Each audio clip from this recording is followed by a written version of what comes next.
Today, I want to talk about how success is really not a 6-lane superhighway, but it's really a lonely back road that's bumpy, ton of potholes, a lot of stuff there that can mess up your vehicle of life or your car. And it's definitely not crowded. It's quite lonely. What if you could reclaim hours of free time each week, create legacy building wealth, and devote more energy to your passion projects without giving up on your career as a life-saving MD? Dr. Vikram Raya is a functional cardiologist, high-performance coach, and real estate expert, is here to give you the tools, strategies, and solutions you need to transform your life, unlock your limitless potential, and achieve greatness, all while freeing up your precious time. Welcome to Limitless MD. Let's dive in. All right, guys, welcome back to another episode of Limitless MD. I'm your host, Vikram Ryan. Today, I'm going to do a solo cast. I haven't done this in a little while, but I just want to speak to you guys, the listeners, the audience, the people who follow us. I, been through a lot of interesting things over the last 12 to 18 months, and I want to share some of my journey with you and some of my insights, some of my reflections, thoughts, and hopefully it will benefit you guys as well. I'm sure many of you are going through this season of life as I am. So the interesting thing really is, how do we navigate the road of success? How do we keep going? How do we sustain ourselves? How do we have the endurance, the stamina, and the temperance to keep moving forward? So real success does not have street lights. It's not a 6-lane superhighway. It's, a journey that sometimes doesn't have accolades. People are not even applauding you along the way. It's a lonely pathway. And so my goal is I want to unpack what it looks like to really go through a journey of accomplishing meaningful things, but still feeling like you haven't arrived. And, this has happened in my life in a couple of different ways. I have, 4 companies that I've been blessed to be part of. Viking Capital, Limitless MD, Vitology Institute, and my latest portfolio company, Moon Pursuit Capital. And really, it's learning to utilize patterns along the way. And we'll talk about patterns. But I essentially identifying these patterns of successful companies, successful businesses, but also identifying the patterns that a person who is successful is going through and how they thrive on this lonely road. And so that brings me to a famous quote by Robert Frost, a phenomenal poet that many of you know. And it's his Two Paths poem, right? He talks about 2 paths diverged in a wood. And I took the one less traveled. And that, my friends, has made all the difference, right? So let's contrast this. So those people on Instagram or YouTube or people you're seeing the end results of perhaps, quote unquote, their success, or their success is possibly even manufactured, right? The real success, as you guys know, is getting punched in the face, getting up, risking your own life savings, your reputation, many years toward a goal, ambition, or dream. Perhaps you're an entrepreneur doing this and you doubt yourself. There's crisis. You have to overcome all these things. You're not even sure you're on the right road or not, right? And so I'll give you some examples of some adversities we've had to face in Viking Capital. We've really had to go through a couple of years of challenges as, the real estate market has changed in the United States. Cap rates have expanded. There's a lot of turbulence in the markets. Right now, it's not a seller's market. It's perhaps more of a buyer's market. There's some oversupply we're dealing with. And there's a lot of macroeconomic issues. The interest rates have risen 500 basis points and they haven't come down in a meaningful way yet. And so really, the key really is whatever assets you own, you have to manage them well. And, we were working with a company and they weren't pulling their weight. And we ended up making a bold move to switch property management companies in the middle of our hold time. And it was a lot of transition, a lot of heavy lifting to do that, but it was the right move because the new company we brought in, they're fantastic. They're amazing. They're on point. It was painful, but a necessary move. And so sometimes, you have to do those things to persevere on the other side. And the longer you delay the right move, the more painful it will become. So, in real estate or in life, if you need to swap horses in the middle of a race, it's okay. Just know that there's consequences, but if the consequences are worth it, you still do it. And then, we started off more of a retail investment arm. We really were taking care of high income professionals and folks like us. We were physicians, my partner and I, and we were taking care of other physicians. And as we expanded, we had other investors. But really, we realized the goal, if we had to scale the company, is, hey, how do we get maybe different types of capital, buckets of capital, if you will. And so now we started looking into family offices and registered investment advisors and small institutions, and then medium-sized institutions and large institutions. And so after 10, 11 years of running Viking Capital, we're adding an arm of Viking that's called Elevate Institutional Partners to really help cater to that other side of the investment pool, where these bigger checks can live, and they can partner with us as we start approaching more of an institutional platform of where Viking is evolving into. And the way I think about it is, you got to think, I used to think in 30 days, 60 day, 90 day increments. And then I started thinking 1 and 3 year increments. Honestly, the most successful people I know, they start thinking in 10, 15, 20, 30, 50 year increments, even 100-year increments, right? Like there's a 100-year plan for a lot of Japanese companies, right? And so it's those folks who have a longer time horizon. That's when they can really forecast and unpack their capabilities and have time for compounding to take effect, so they can become epic, companies, or make epic progress in something. People say there's a 10,000 hour rule. I would say the 10,000 hour rule is probably just a starting point. It's not the ending point. If you really believe in mastery, you need to go all out, right? So maybe it's instead of a 10,000 hour, it's 100,000 hour rule, right? But very few people want to go on that journey. So, and as I move on to, the theme here is the back roads, right? And the lonely roads. And so one was Viking, the second one was Limitless MD, right? This was really a passion project of mine where, I always wanted to help others. It's been in my DNA from the very beginning. I always remember, in school, I would always find out anyone who has a problem or challenge. I'm like, hey, what's going on? How can we help? Have you thought about this? Have you thought about this? And honestly, if I had to be truthful with myself, I find it easier to solve other people's problems than my own sometimes, right? Because you have this third party frame or viewpoint, and it's easier to give advice than to take it. And so perhaps that's really why I was, out there helping people, but I enjoyed it. The other interesting thing I found that I possess is unparalleled ability to see the highest and best version of others before they themselves see it. And my goal is to pull that version out of them and show it to them and say, hey, here's your potential. Let's help you get there. And so it was only a matter of time before I probably either accidentally or intentionally got into coaching, right?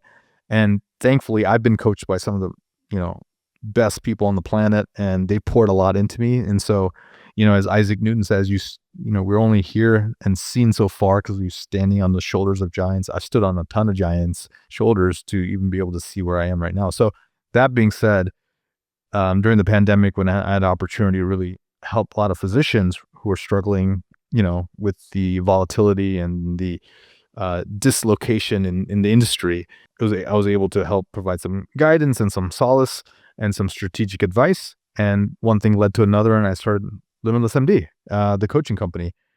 And, initially didn't have any plans to make it, scalable. I just thought this was like a side project, a pet project. And pretty soon I realized, one-on-one is not enough. And so had to make a tough transition to go just instead of one-on-one, how do I do masterminds and cohorts? And I didn't understand how to do that. So I had to learn and try to figure things out. I had to model best practices from other folks. A lot of growing pains. We made mistakes along the way, but we learned as well. And also I learned to lean on my team. First, I had to create the team, right? Then I had to lean on the team. And now we found that it's better with our physician-led coaches. Instead of just doing quick hits and sort of buzzworthy or Instagram-worthy success, we really dove into transforming the physicians and our clients from the ground up, and we really built a strong foundation of what's possible for them. We helped them with their mindset intrinsically, so they became transformed. And instead of just quick dopamine hits, we've really shifted the trajectory of the life that they're on to where they're going to live a 5x, 10x, 30x life, right? And really lifestyle design, the whole bit. And so super proud of the success of a lot of these Limitless guys and a lot of clients and the team, to get there. But with as Viking, as Limitless, there was times where question is this worth it? What am I doing? Is this the best use of my time? What is this all for? And you have to ask these existential questions. It's part of the process. Because remember, no one is telling you, hey, you're on the right path. Good job. Keep going. You don't know. You're sort of doing something for the first time, especially if you're your own entrepreneur or a solopreneur or a wannabepreneur or a doctorpreneur, right? And you're doing this on your own. And we'll talk about haters. We'll talk about a lot of other things along the way. We'll talk about crises. But so the next back road I want to share with you is Vitology, right? Vitology, one of my earliest companies I started, and that was a functional medicine, cardiometabolic wellness company where my goal was, how do I reverse disease? How do I, for 8 years, I was helping people take medications and do stress tests and do all these things once they already had disease, right? My goal was to stabilize it and mitigate it. But could I go upstream? That was the question. Can we go upstream and completely stabilize them initially and then reverse it ultimately? And we ended up doing that, right? And over the 4 or 5 year period that I ran this clinic, it was one of the best experiences of my life. I wouldn't trade it for the world. It was such a rush to go into to my clinic and meet all these unique individuals and then give them the power to reassert themselves in their own healthcare journey. And they really loved it. Like, between elevated, really advanced biomarkers that we used to use, and Whoop bands and Aura rings and, next level protocols and cutting edge physical techniques such as something called the new fit, which is a next gen electrical stimulation to help with pain and to help enhance muscle recovery. I mean, we really were doing some cool things in the clinic, and all these people had complete life transformations. And the cool thing is, I've actually met many of these people even many years later, and I would say 75% of them, the changes stick because we went deep. We helped them change their identity first, and then their viewpoint of how to live and why to live in that way versus, hey, what do I need to eat next week so I can make my weight loss goal, right? So at the beginning, one of the challenges was authentic, like with marketing and sales. Like as a physician, I never learned that. It's not part of our DNA, right? We just assume patients are going to come to us. But since I was not in the insurance system, I had to learn. And so I did dinner seminars, I did webinars, I did all of this stuff. And it was new to me, and it was painful. It was frustrating. But it was valuable because it served me so well in other categories, right? What I learned, there's something called idea synergy, right? What you learn in one industry can apply to others. And so what I learned at Vitology, I learned to apply in Viking. And what I learned at Viking, I was able to apply to Limitless. And what I'm learning at Limitless, I'm going to apply to the next company I'm going to share with you guys, Moon Pursuit Capital, right? So I have a buddy of mine who asked me to be an advisor in one of his companies, and I of course, I would love to help him, and did that. And he was a very successful trader and early adopter of Bitcoin and cryptocurrency. And it's something that I was, to be honest with you, super skeptical about. The whole concept. It didn't make sense. I didn't understand the use case, and I didn't think institutionally that this was going to be a major asset class. And honestly, this is why we live a long life, because our opinions can change. I see where this is going, and I see the potential value of this of cryptocurrency, and the use cases are starting to emerge. And right now, if you bought crypto, I don't know, 20 years ago, and you held on to it, you'd probably be retired permanently by now, because the value has gone from probably a sub $1 to now, I think the latest I saw it is one Bitcoin is now worth $111,000, right? So, the key really here is as I'm used to be the one running my companies, right? This is the first time where I was an advisor, and there's already a CEO, a visionary. There's already, a little bit of a team that I was helping grow. But it was interesting at this role. And I really liked it because, I'm not in the weeds, I'm not in the day to day, but I know patterns, right? And there's three types of patterns out there. And pattern recognition, right? Like seeing the structure and the chaos. This is like an entrepreneur sixth sense. I can see the patterns. I understand what all businesses need, what is the commonality of all businesses, and what's the uniqueness of all businesses. Once you recognize patterns, then the next second part is to utilize the patterns, right? You want to borrow the winning frameworks and then leverage existing success for future success, right? And then once you've done that long enough, then you want to create your new patterns. And this is where innovation equals mastery. And this is where you eventually go from following the pack to leading the pack, right? And the way I think about this is, I have the 3I methodology that I coach all my clients on, right? We imitate at the beginning, right? Then we iterate and we improve, and then we innovate. So similarly, we're in the imitate and iterate thing for Moon Pursuit is it's only about 12 to 18 months old, the company, but we've really made big strides. We're into a lot of cool different technologies, and we're also diversified, in not just in one coin or one strategy, one trading strategy. But it's very cool that I'm learning to use thought leadership from other companies here. I'm learning to use the tech stack. For example, the tech stack for a lot of these companies is the same. Like we use some type of CRM agent, whether that's go high level, if you're a bigger company, Salesforce or HubSpot, right? And then you need some CRM tool. No, I'm sorry, you need some project management tool that could be Monday, Asana, Trello, and things like that, or Microsoft Teams and systems. Then you need a communication tool like Slack versus Teams. You need some kind of telemeeting strategy, Teams versus Zoom, and then you can decide, in some kind of investor platform, which is important. So like this, there's similar tech stacks. So when, if you've done this enough times, when you go start a new company, you're like, oh, okay, use this, do this, don't do this. And the other thing we run in a lot of my companies is EOS. EOS stands for Entrepreneur Operating System, created by Gino Wickman. He wrote the book Traction. And, there's other books out there like Scaling Up by Vern Harnish. That could be a strategy too, where it's a business operating system you run in the company.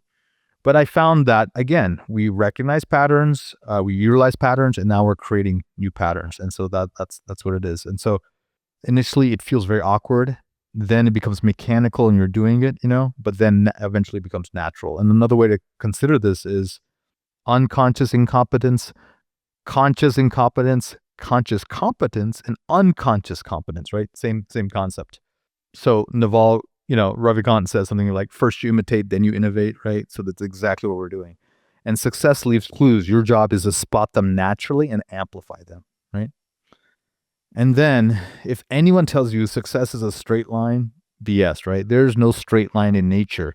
Everything has curves and angles and U-turns, and life is no different. So if you are not having any major catastrophes, crises, or storms every 90 days, you're probably playing it too safe. You're in something where it's very linear growth, if linear at all, and maybe even flat or stagnant growth, right? And it's not like, when we're achieving these companies or achieving these goals, it's not, the goal itself, it's who we become in the process, right? So if you go to your limits expand. Well, I'll be honest with you, every quarter it would be a luxury. I think I have some type of challenge every 1 to 2 weeks, it seems like, especially in the season I'm in right now. And so the question really is, hey, how do we handle that, right? That seems like a lot. And what happens is each time you handle one of these challenges, crises, obstacles, hurdles, whatever, you build muscle. You build your leadership muscle, your problem-solving muscle. And so there's like a playbook we've created, sort of a 5-step crisis playbook. One is name the crisis, name it. Like fear that's unnamed is even more scary, right? You got to name it. What is it? Like describe it in detail. Great. Then you shrink the timeline. Hey, how do we come up with a valid solution in 48 hours, right? And then I borrow brains, right? I bring in like my best people and we all solve it together. Back in the day, I didn't have a team. I had to solve everything on my own. Now, I bring in the best of the best. Hey, my president of a company or my vice president here or, my COO, whatever, like we all come together. We come up with a strategy. Then we narrate the strategy or the game plan to stakeholders, and then we start taking action, massive action, right? That's the key. And remember, the Chinese character for crisis is a mix of danger plus opportunity, right? So inside every breakdown, I think, is a blueprint for your next breakthrough. So remember that, right? Each of these challenges, crises, is an opportunity to grow, to improve, to beat your competition, to learn something new. And so what 5 years ago I used to consider a crisis, today is a text. I send a text because that's so easy for me to solve, right? And so I'm hoping that whatever crisis I'm going through now, 5 to 10 years from now, it will be another text that I can just, send out. So for many of you who are in the arena like I am, I applaud you. But a lot of people, there are critics out there, there are haters, naysayers, doubters, right? And so remember Teddy Roosevelt's quote, the man in the arena. He says, "It's not the critic who counts. The credit belongs to the man who's actually in the arena, whose face is marred by dust and sweat and blood," right? If you're getting bruised, you're getting judged, you're getting misunderstood, good, right? That's what hard feels like. You're the one in the arena, right? Everyone else, the critics, the naysayers, the haters, the doubters, they're all sitting in the stands. And so the key really is, if you're having all these people, you're probably doing something right, because only great people who are trying to do great things attract these kind of negativity sometimes, right? And so instead of interacting with those folks, just keep improving your product, keep improving your service, keep improving your company, right? And for every one or two haters that are out there, there's probably hundreds or thousands of people who love you or love your product, right? And sometimes you don't look at, it's hard to even see success. It's invisible success. It's such micro success, you don't even see it. So that's where you start stopping to look at the outcomes, right? In the immortal epic, the Bhagavad Gita, they talk about detach from your outcomes, focus on your duty, and do the actions that are needed to be successful, right? Focus on the process. And so that's really sometimes what I have to lean into. And we've talked about the hard work is lonely, and sometimes there's a lot of inner work that needs to be done, right? You need to steady your mind from consistent years of either negativity, lack of success, slow or stagnant growth, right? Until boom, you have the hockey stick component of absolute success that happens. So, embrace solitude, embrace loneliness. It's okay. And if you enjoy what you're doing, or if you think what you're doing is meaningful for the greater good, keep going, right?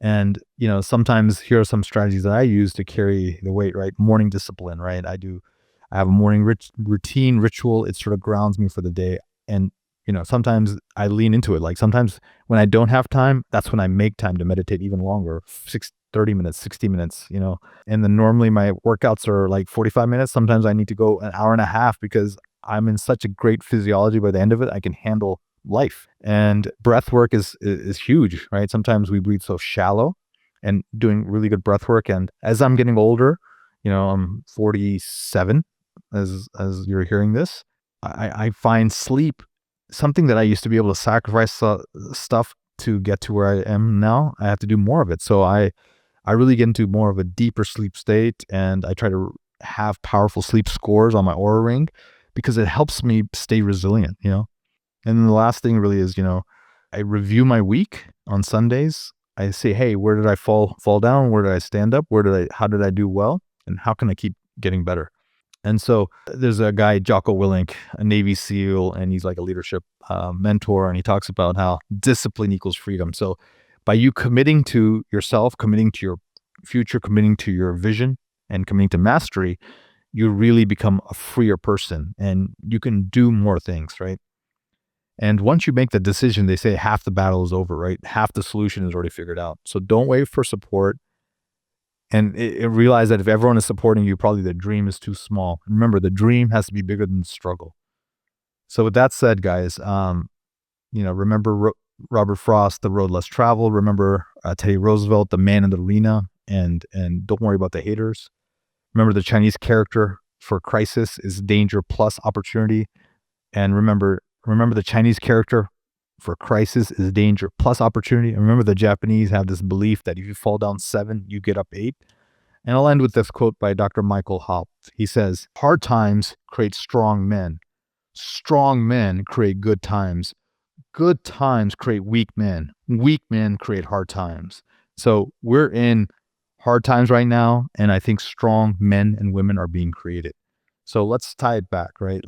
We are this generation that can handle hard times, and we are strong people to do so. And this is what we need to do to make sure our children and their children are going to inherit a good earth. And really, if I had to leave one final thought, it's success isn't about driving faster. It's about staying on the back road long enough to enjoy the view, fix the engine, fix your tires, keep going. The back roads build leadership and drivers. The freeway builds passengers. You guys are drivers. You guys are leaders. So step forward and go for it. And let's do this together. If you ever want to reach out, if you need any support, put in the comments below or go to our website, vikramraya.com. And thank you for listening, guys. Thank you so much for listening to this episode of Limitless MD. If you found value from this episode, I encourage you to share this episode with a friend and let me know by leaving a review. For more information, make sure you check out the links in the show notes below or simply visit vikramraya.com. Until next time, be phenomenal.